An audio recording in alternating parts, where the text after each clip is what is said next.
Thank you to everyone who has shared their story. We have one person who is here for the first time. Remember, when you talk about your problems, we can help you find a solution. In Uganda, and actually Africa, you believe that therapy is for white people. I am glad you came and shared with us your stories, and we shall find solutions. Like we agreed earlier, a problem shared is a problem solved. So, the lady in the black hoodie at the back, please step forward. We would like to hear from you.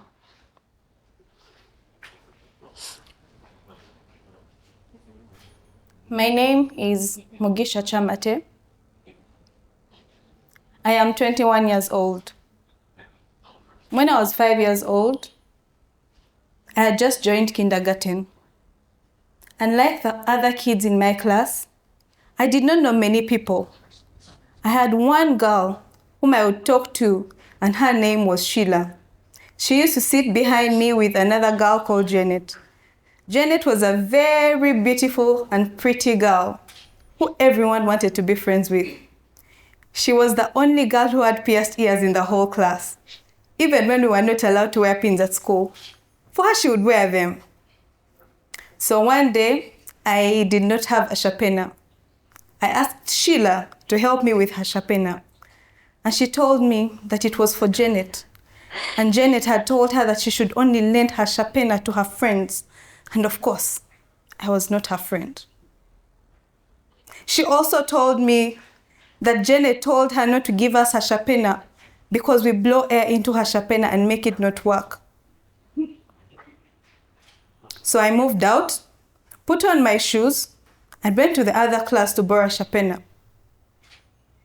In kindergarten, we used to remove our shoes because there were mats on the floors of our classrooms.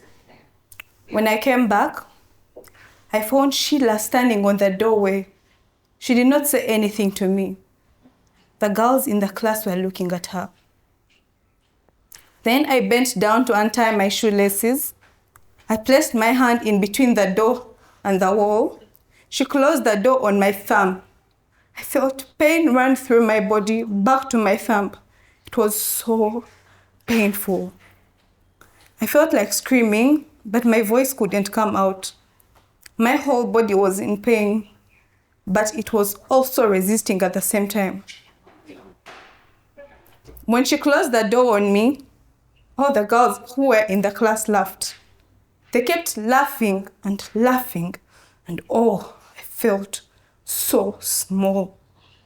So I got up, pretended like nothing had happened, and went and sat on my desk. I even lost my pencil, which was from sharpening. I looked at my thumb, and it was bleeding, and I feared blood so much. When I would see blood, I would cry, but this time, I did not cry, because I did not want those girls to laugh at me the more. What I did, I hid my thumb under my sweater. I didn't want them to see it. In the evening, all the other children were outside playing and singing, and me, I was inside class, scared. When I saw that the blood was becoming a lot, I tied it with the end of my shirt, and exactly the way my mother used to do it when we would get small injuries, and I hid it under my sweater again. My sister picked me up from school. On our way, she saw the injury. She asked me how had it happened. I lied to her that it was me who had injured myself. I lied because I didn't want her to know that I did not have friends.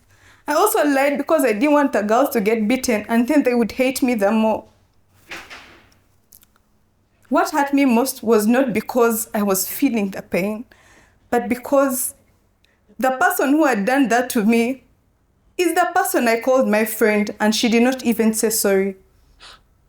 She had done that to make the other girls laugh. Today I find it hard to trust. Because how can I trust when I've been hurt? How can I trust when everyone I see seems like they are going to hurt me? The end.